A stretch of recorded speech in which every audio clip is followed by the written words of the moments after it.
The International Association for Near-Death Studies presents NDE Radio, a weekly exploration of near-death experiences and similar encounters with the other side. Now, here's your host, Lee Witting.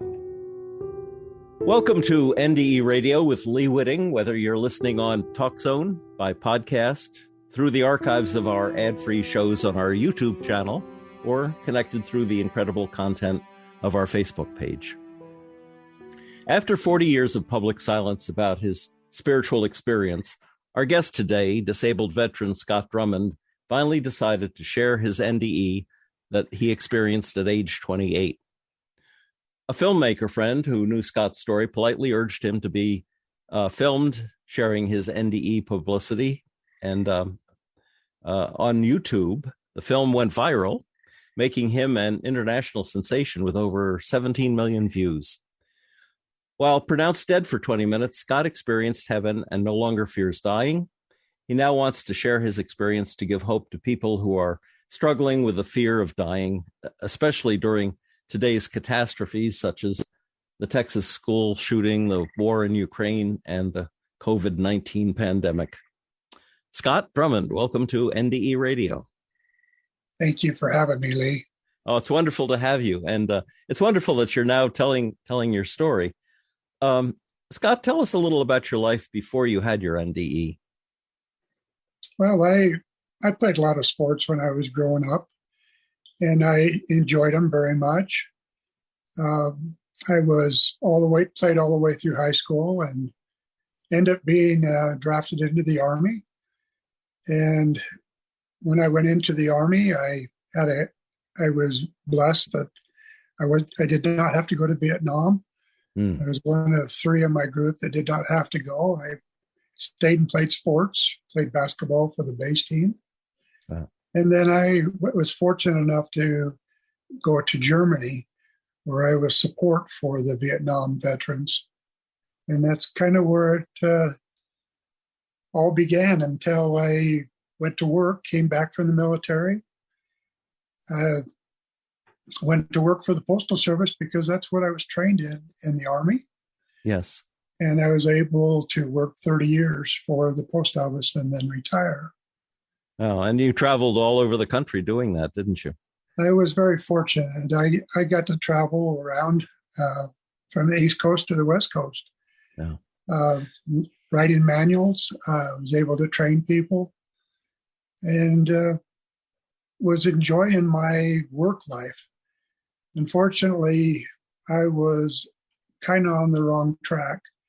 Once I started traveling 3 out of 4 weeks out of the year, or out of the month, I'm sorry, things weren't going real well at the family life level. And at the time that I had the experience, when I was 28 years old, I was climbing quickly working for the government. When I had my experience, Lee, it changed the way I looked at life. I found out that it wasn't all about money. Yeah. I found out that it was not all about me. And I just wanted to ask, Scott, you were raised in a religion, right? Yes, I was raised in the Church of Jesus Christ of Latter-day Saints. But were you active in it up until your NDE, or were you just kind of falling away from it? I was, because of my activity and working, I was gone a lot, and I had fallen away quite a bit. And I didn't have, I wasn't on the right track, Lee. Like I said, it was hungry. It was all about making money. And I found out it wasn't the way life is supposed to be. Yeah. So when you turned 28, one day you decided to go skiing. So tell us what happened after that. Okay. Well, little bit preliminary. I was working over in Jackpot, Nevada, and I was spending 3 out of 4 weeks over there working. And Christmas time was coming on. And I was able to come home and visit my family. which is something that I wasn't able to do very much before that time. Had a great Christmas, Lee. It was a really good time.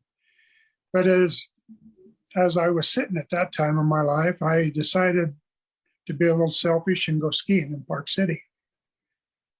When I went skiing, it was, there again, it was, unfortunately, it was about me. It wasn't about my family. I just called a friend of mine and we went up there. Well, we went skiing in Park City and we had a great time. And I was making the turns and feeling really good about how things are going on the mountainside. It was cold, the setting, but it was a lot of fun. About 11 o'clock, a lady came down the ski line, and she was skiing and her poles were on every which way. She ran into a group of us that were standing in the lift line, and we picked her up and we dusted her off and we got her on her way. I never thought anything more about it after that. Well, I skied the whole rest of the day. It was cold, like I said, so I didn't feel a lot. And at the end of the day, we came down to the car to put all ski equipment away. And I took off my skis and I started to take my boots off, and I couldn't take my boots off without taking my gloves off first. And when I took my gloves off, my right thumb just hung straight down. Wow. It was dislocated and it was only holding on by the skin. And I knew when I looked at that, I don't know if you've ever had something like that happen to you. Your stomach just turns and you start to get a little bit nauseous. And well, at that time, when I was sitting inside of the car, as it warmed up, my thumb started hurting more and more and more. Well, the friend that I was with made a call down to my wife, and we down to her so that she could set up with the hospital to get me in to get into surgery. We made the drive down, and when we got down to the hospital, down to the emergency room, my wife was there waiting for me, and she had set up with a surgeon to operate on my thumb. Well, after prep time and getting everything ready, they wheeled me into the hospital operating room. And I'll never forget that day because it was unusual, because at that time my wife and I loved each other, but we wondered if we liked each other. But I remember looking over her before I was going in, and I didn't tell her thank you for what she did. And I didn't tell her that I loved her. And it was something that as we get into this, really weighed on my mind. When we, at that time, they wheeled me into the operating room. Now, they were going to do anesthesia. The anesthesiologist was going to be there to give me the medicine that I needed for the operation, and he was called away. And I guess there was another emergency that was going on at the same time. So the doctor opted to go with what they call a bear block. Now, a bear block is a tourniquet that they put on your arm and that has two valves on it. And what they do with these valves is first of all, they keep both of them tight. And when the pressure comes on your arm from the local that they put in my hand, they loosen up one valve and then they keep the other valve tight. The reason for that is so that the medicine that's down in your hand won't go past the tourniquet into the rest of your body. Right. And so when they prepared me for this, they put a sheet between me and where they were going to be operating. So my hand, I was laid out on the table with my arm out. My sheet was between me and the doctor. So I couldn't see what was going on at all with the operation. Well, as the operation proceeded, we got into it. I can't tell you how long because I wasn't looking at clocks. The pressure started coming into my arm, and I remember it hurting quite bad. And so the nurse, who had not done this procedure before, but yet was being guided by the doctor how to do it, was told to release the first valve and let the pressure off, but leave the second one closed. And she did that, and that relieved the pressure just fine. And the doctor continued to cut and open up my thumb. Well, as time went on, the pressure started coming on again. And so what the nurse did was she released the second valve, but did not close the first valve. And when that happened, I felt immediately something that went up my arm, across my chest, and into my heart. And the last thing I knew right then is that I was standing above my body. And I heard the nurse as she ran out of the room saying that I killed him. And I'll never forget that. I've always felt bad for that nurse. I was never able to catch up with her to tell her that everything is okay. Now, I went up above my body. I stood on the side where the sheet was, where the doctor was working. And I sat there and looked at my body as it was laying on the table. And I sat there and I looked at what the doctor was doing. And the doctor was so diligent in finishing up his surgery. I was really impressed. Something else happened at this time. I felt someone beside me. Now, I wasn't allowed to look at this person. But, growing up, I always heard about guardian angels. And I felt like this person was my guardian angel. This person talked to me through my mind. I didn't hear his voice speaking. I heard his mind speaking to me. And we sat there and watched the doctor work on me, and I watched people run into the room, try to revive me. They worked extremely hard to bring me back. But when the guardian angel was standing beside me, and I'm going to call him a guardian angel because I feel like that's what he was, we both sat there and watched the doctor as he cut a tendon out of my arm and wrapped it around my thumb. I watched him as he was putting pin in my thumb, and I watched how that pin was a little bit long and how he had to cut the pin to make it to fit in my thumb, and how impressed I was to watch that. And I watched him start to put the stitches in my arm where he pulled the tendons out. I watched him start to put the stitches in my thumb. And it was a very good feeling what he was doing with my body. But I knew that I wasn't in my body. I was above my body watching what was going on. Now, at that time, this person that was right next to me, through my mind, said, "It's time to go." And there was no question in my mind that it was time for me to go. And I didn't know where I was going. I didn't know, but what I did know was how much peace I had. There was so much peace inside of my body, and I felt so much love for what was going on at that time. And I can't express the feeling that I had inside my body. It was so pure. It was a pure love. And when I went with this person, I was standing, the next thing I knew, and it seemed like a blink of an eye, I was standing in this field. And the person that brought me there was still behind me where I couldn't see him, but I could feel him, and I could hear his mind talking to my mind. And the first thing that he said to me was, don't look back. And I remember that so clearly, that feeling, that don't look back.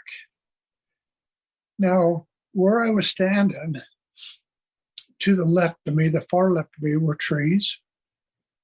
The most unusual looking trees that I have ever seen, with great big trunks on them. They had beautiful leaves at the top, I remember. And the one thing that stood out to me was when I look at trees, I look at a trunk on a tree, it looks dirty to me. But these trees were a brilliant brown with a tint of gold on them, which I thought, what a beautiful tree. And as I looked at these tall trees, I looked at the leaves up on the top. And the leaves were a brilliant green.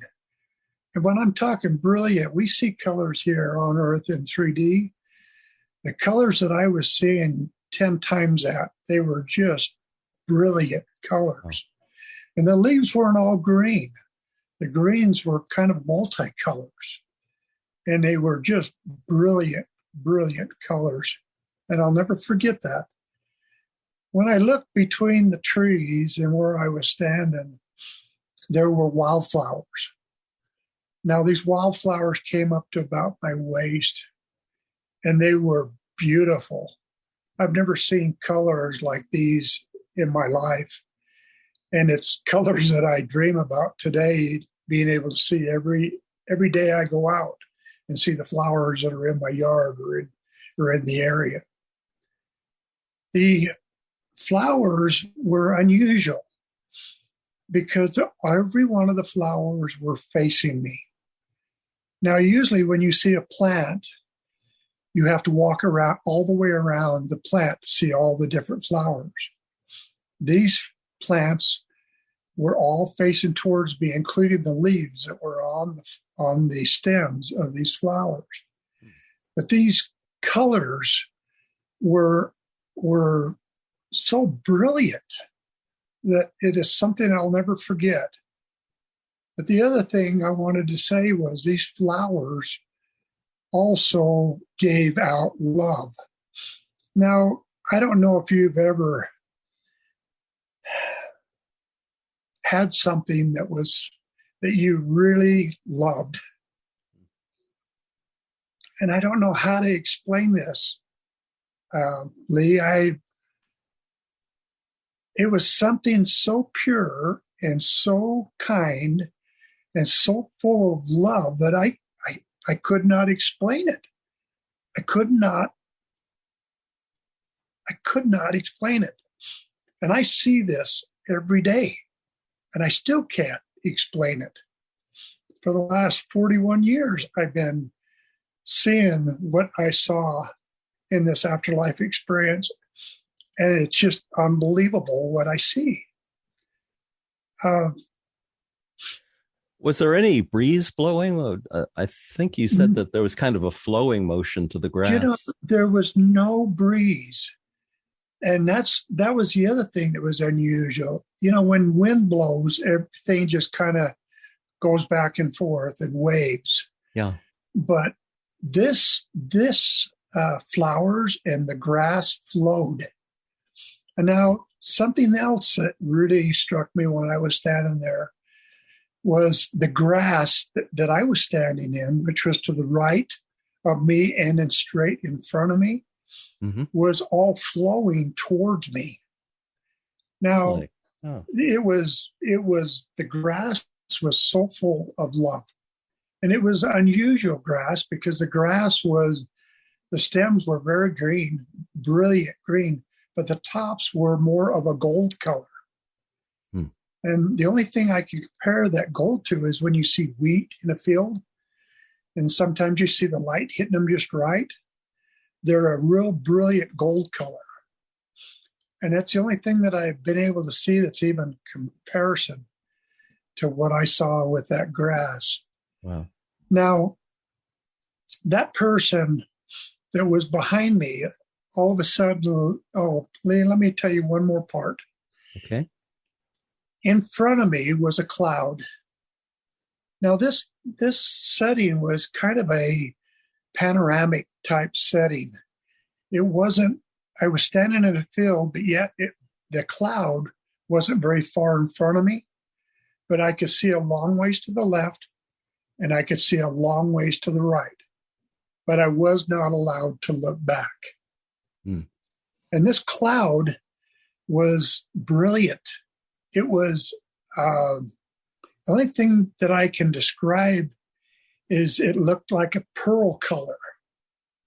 And when I talk about a pearl, if you've ever seen a car that is painted in a pearl color, it shows different colors of brightness to it.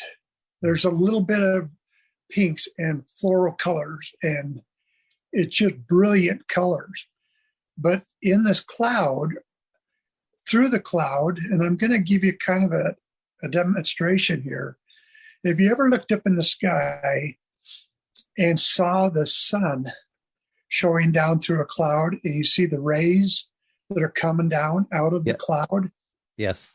Well, this is what was happening out of that cloud that was in front of me.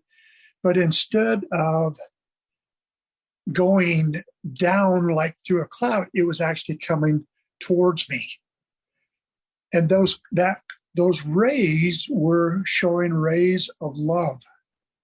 It was so peaceful standing there in that field that it was and calming that it's hard to really describe.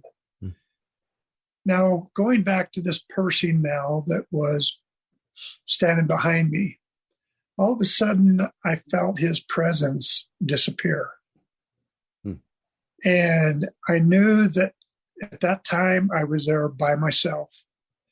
Even though I was by myself, I still felt a lot of love and I still felt a lot of peace and a very calming feeling and a very calming setting. Now that time, Lee, something happened that is hard for me to talk about. I watched my life. I watched from the day I was born until I was 28 years old, everything that I had done. Now, something kind of unusual about this setting was it wasn't like a video that was being shown towards, out in front of me. It was all done through my mind. And it was not a video in my mind. I was actually living it. So I lived everything that I saw from the day I was born until I was 28 years old.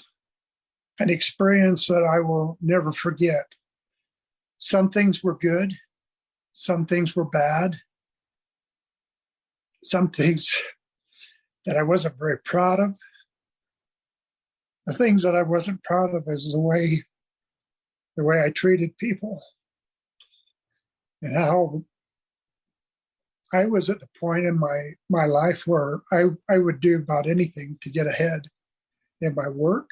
And I wasn't going to let anybody get my way. And it was tough on my wife. It was tough on my family, tough on my friends. But it was something that in my body that I felt like it was something I needed to do. Well, after watching this video and watching my life with my parents and the way that they raised me and seeing all the way playing sports, all the way growing up through the years, and then going into the military and getting married to my wife and seeing all these things, I knew that I wasn't on the right track. I knew I had to do better. At that time, I didn't know if I could do better because I knew that I was not going back because I was told that I was not to look back again. But I knew at that time I had to do better. Now, after the video was over, there was no one to talk to about the excuses of why I did this or did that. it was what it was. And it was very, very real. And I knew that what I did, some of the things that I did was wrong. And I knew that some of the things that I did was good. And I thought at that time, there's no middle of the road. There's no fence riding. It's either good or bad. That's all we're judged on. Yeah. And I knew at that time, Lee, that I could have done better. When the video was all over, I was standing there all by myself, and I was not judged on the bad and the good, but I judged myself on the bad and the good. And as individuals, we're harder on ourselves than anybody else could be on us. And so at the end of it, I just went, well, it's what it is. Excuse me, Lee. It's kind of hard to talk about. Of course. It's what it is. And then something happened that was just unbelievable. I heard a voice through my mind telling me to walk forward. I walked through the grass. I walked by the wildflowers, and as I was walking by them, I put my arms out to the side, and I felt the love coming from those flowers, and I felt the love coming from that grass.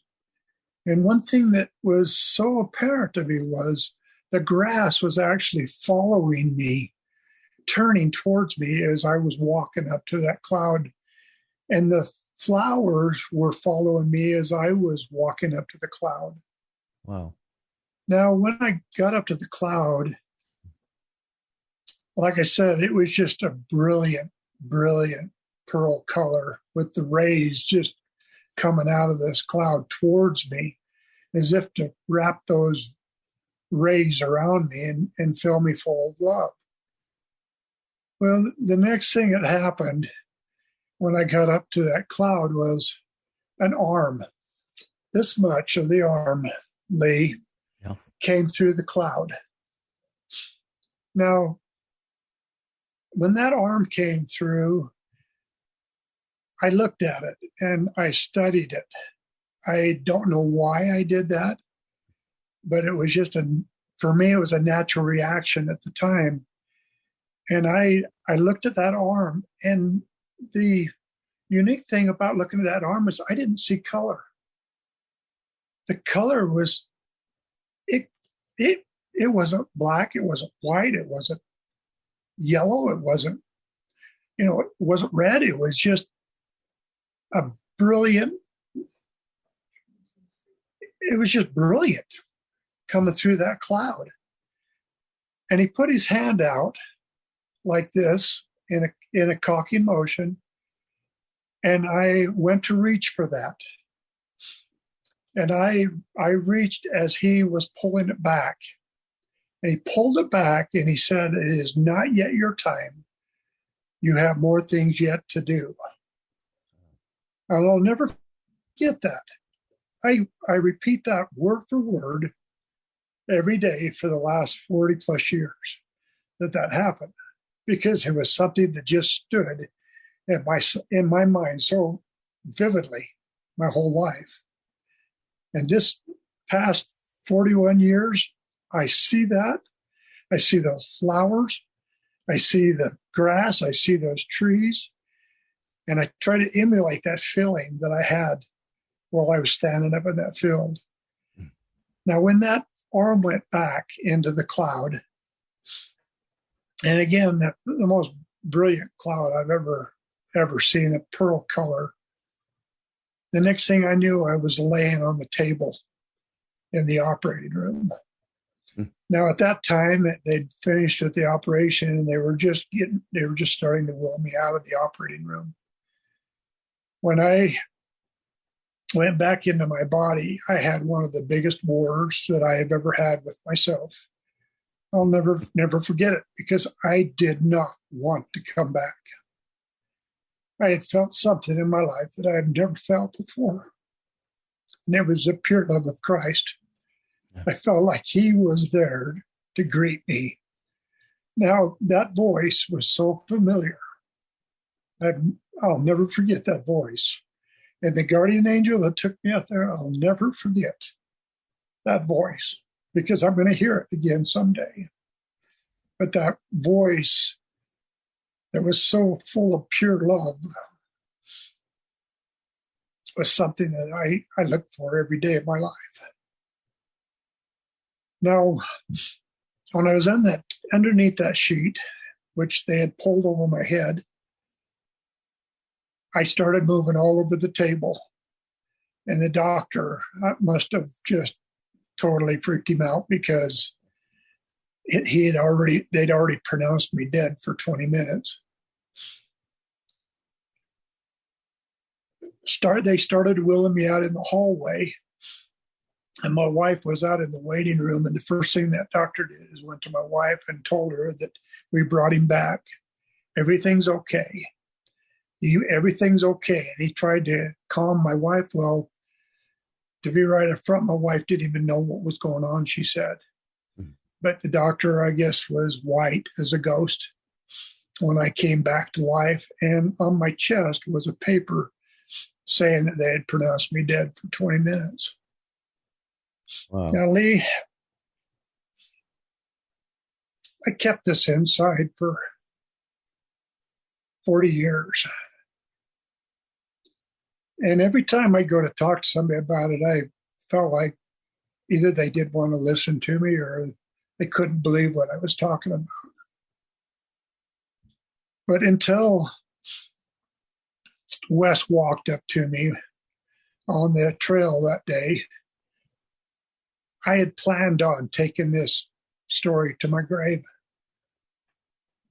And that's the honest truth. My kids didn't know much about this. My wife knew bits and pieces about what had happened. But until I actually told the story, they never knew it in its entirety. Now, this didn't happen to me during wartime. It happened to me after I was in the Army, and I was 28 years old. When Wes came up to me on the trail that day, we have a river trail right by our house that I walk up and down. And it gives me a chance to get out into nature and to kind of look at colors and try to see things differently and try to keep my mind on track. He was walking down the trail that day, and he mentioned to me, he said a year ago, you made mention to some people that you were not afraid of dying. And I told him that is true. I'm not afraid of dying. I'm actually looking forward to hopefully having a better report next time that experience happens. I didn't tell him that at the time. I just told him, yes, that I'm not afraid of dying. And what he asked me at that time really caught me off guard.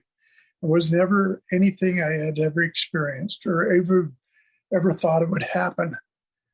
But he asked me, he says, would you mind telling people about your story? And I told him no. I mean, it was just a natural reaction because it was so private to me and so sacred to me. And he said, please, I think people would like to hear your story. And I said, no, again. And he came back with something that really hit hard. And he said, there's a lot of people right now that are dying of COVID-19. He says, there's a lot of people out there that need to hear what you have to say about what happened to you. And he said that you might be able to comfort them or give them hope or give them some faith and maybe even come back and believe in God again. And I just ducked my head at that time, and I walked away from him and I went home. Now, since this experience that I had, my values about God and about Jesus Christ have really changed. I believe in them, and I know that they walk beside me all the time, and they're giving me guidance. And so at that time, Lee, I said a prayer, and I asked my wife if she would say a prayer too, and ask if what is being asked of me is the right thing to do.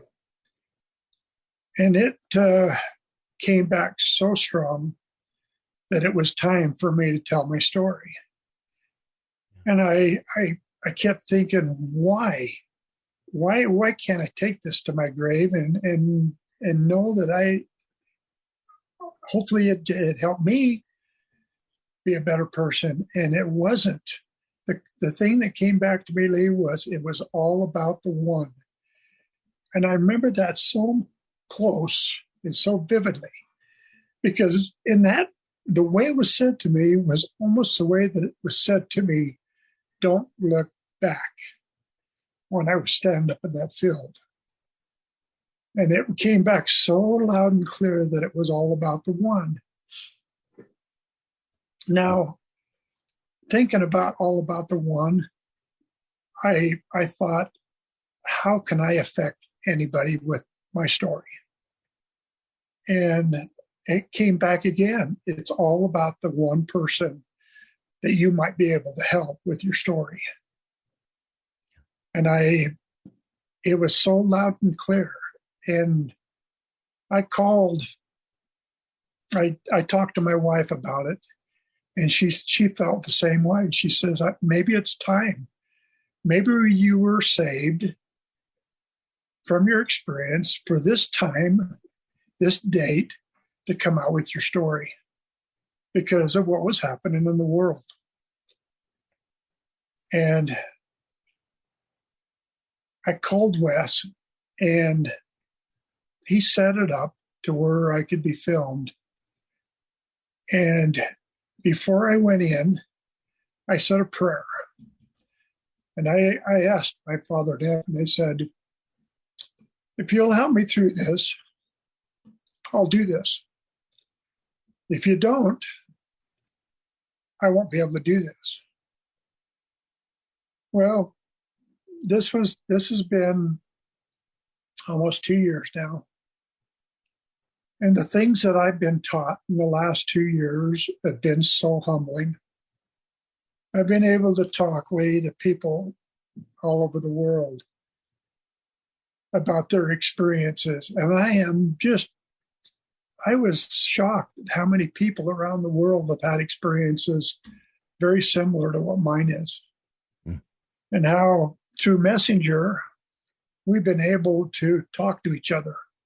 People from China, people from Malaysia, people from Australia, people from Russia, Ukraine. And I haven't heard much from them lately because of the war that's going on there. Yeah. But I feel for those people.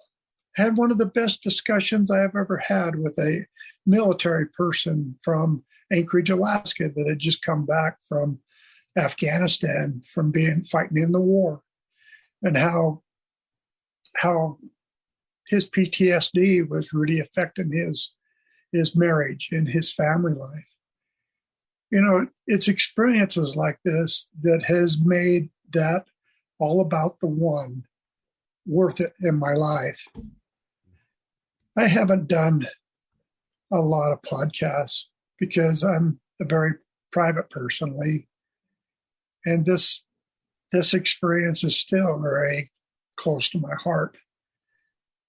I have talked to a lot of people around the world that have been given special gifts that have come back, you know, and been able to help people around the world. There is so many good people out there.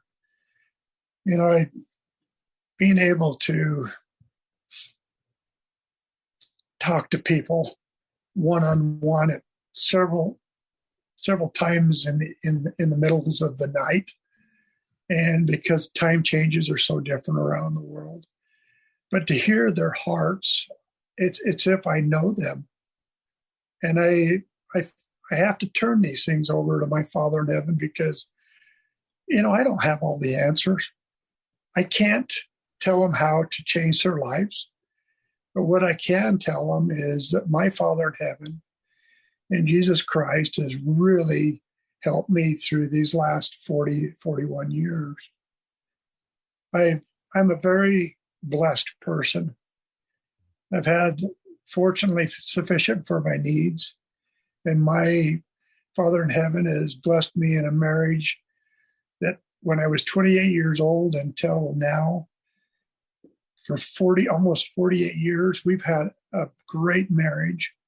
And it's because of my experience that I had. And I know it.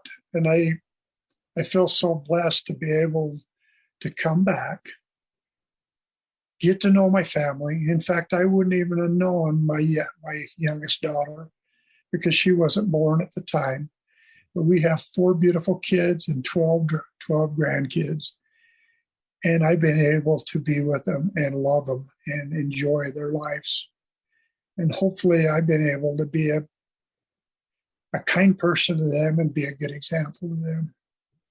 Hey, Scott, did it ever cross your mind during those 40 years that when you heard it's not yet your time, you still have things to do, that the things that you had to do were all tied up with telling your story? When that day that I prayed about it, Lee, about telling my story, was the first time that it hit me so hard that it was time. I have kept it so guarded because it was so sacred to me. I felt like it was all meant for me. And that was the selfish side of me. I understand that now. Man is selfish, and, it's taken me, these changes didn't happen overnight, Lee. To me, I've had to learn it. I'm a man. I'm a regular person. I'm nothing special. I'm not, I'm educated, but I'm not highly educated. Yeah. But I'm just a normal person. I'm an ordinary man married to an extraordinary woman. You mentioned in talking to other people that some of them had come back with gifts. And I think you mentioned you had a few, too, that you've discovered. Tell us a little about that. I'm not going to go into specifics on a lot of them, Lee. I can talk about a couple of them. And it's the ones that I talked to you about previously, but it's, I see colors a lot different now. When I see flowers, I see the brilliant colors from these flowers. And I can taste color. I can't explain it to you, but I can taste color. Colors are brilliant. When I just sit back and watch things that are around me, I have the ability to taste food before I even eat it. Something that, I can't explain, but I love that feeling. Another small one, Lee, and I'm not going to talk about a lot more after this one, but this is one that I probably enjoy the most. I'm a gardener, and I became a better gardener after my experience because of my experience at standing in that field. But I can take a seed and put it in my hand, and I can watch that seed sprout. I can watch the stem start to grow up. I can watch the leaves starting to sprout on it and turn it into beautiful, beautiful green leaves. And then I can watch the little buds starting to come on this seed, on this plant. And then I can actually see the plant in full growth. And I can actually eat the fruit that's on that plant. And I know that it tastes good. I know it sounds kind of far-fetched, but it's something that has been with me for a long time, and it's something that I take very personal and private. But I love to watch plants grow. Do you suppose that gift comes from the way the plants on the other side turned to you and radiated love toward you, that you developed that affinity, that friendliness, that identification with plants that made these gifts possible? You know, I'm sure it could have had a lot to do with it, because I felt the love, that came from those plants.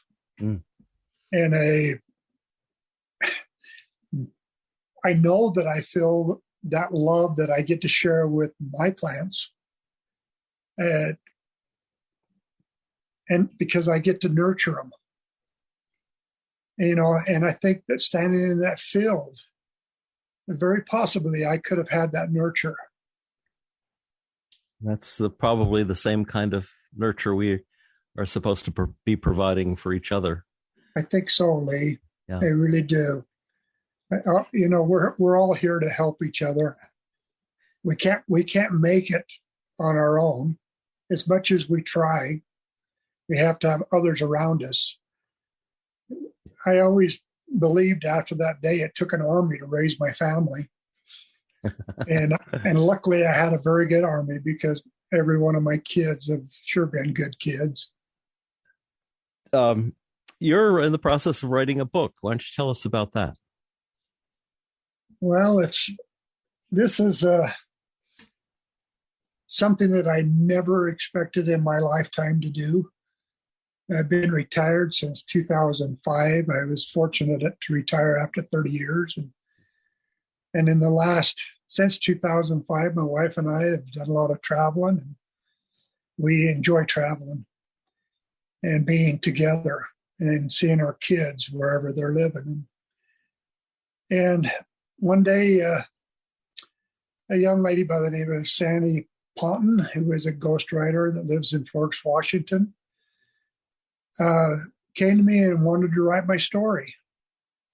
And we have been working on this story now for, probably about, it's been probably since about last October. And we've been putting together things to go into this book.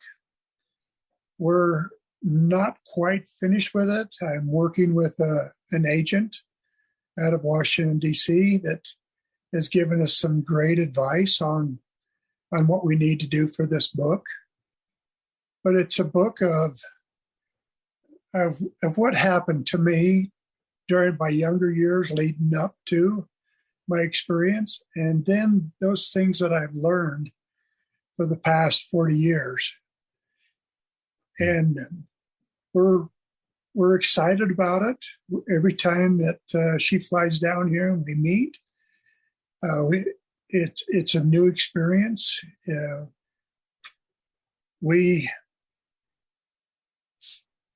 We're enjoying it, which is something I never ever thought I would experience in help writing a book. Well, but the book is about you, so you should be enjoying it. Well, it's like living my life over again. So, but the name of the book that we came up with was "What Dying Taught Me About Living." Good title. And so we're, that title may change when it goes to the editor. Mm-hmm. But that's the title that at this time that we have come up with on the book. Yeah.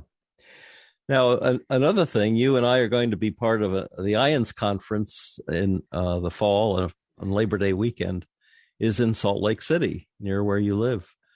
And and you're presenting there, aren't you, this year?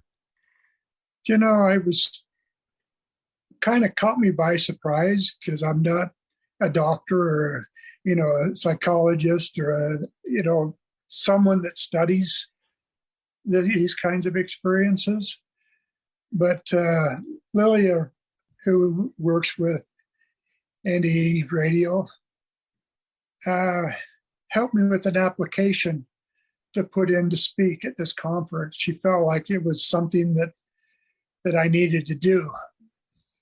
And thanks to her leadership and guidance, she helps so many people. And, being a veteran, she's kind of taken me under her wing. And so I was asked to speak on September 3rd at 9 o'clock in the morning. And at 10 o'clock, I've been asked to be on a panel to work with veterans that have had these kinds of experiences. Well, that's terrific. And I'll be speaking on Thursday. I pretty much opened the meeting. So I'm looking forward to meeting you in person. This is going to be fun. I look forward to meeting you. Yeah. Scott, we're just about out of time. I want to thank you so much for sharing your experience with us and how it's changed your life, and now is changing other people. If people wanted to get in touch with you or reach you somehow, how would they do that? Well, just basically go to the website where I did my podcast, the My Near Death Experience. It's listed under Scott Drummond. And I'd love to read the comments. And many times I get back to these people and let them know how I feel. Terrific. And if listeners to this show have questions, they can also leave comments for you, where this show will appear on our YouTube channel at NDE Radio with Lee Witting. There'll be a chance for you to reply to their comments there as well. You. So thanks, Scott. Thank you so much. It's been a real honor talking with you. Thanks, Lee. Well, thank you for sharing your story. These stories are so important to our listeners. If listeners would like to hear this show again or any of our more than 450 archived ad-free NDE interviews, go to TalkZone's NDE Radio site and hit the Past Shows button, or go to our YouTube channel, NDE Radio with Lee Witting, where you can subscribe to and comment on the complete NDE Radio library. And be sure to check out our NDE Radio Facebook page. Just search NDE Radio with Lee Witting on your Facebook app. And listen again next Monday, 11 a.m. Eastern at TalkZone for more NDE Radio. I'm your host, Lee Witting, saying thanks for listening.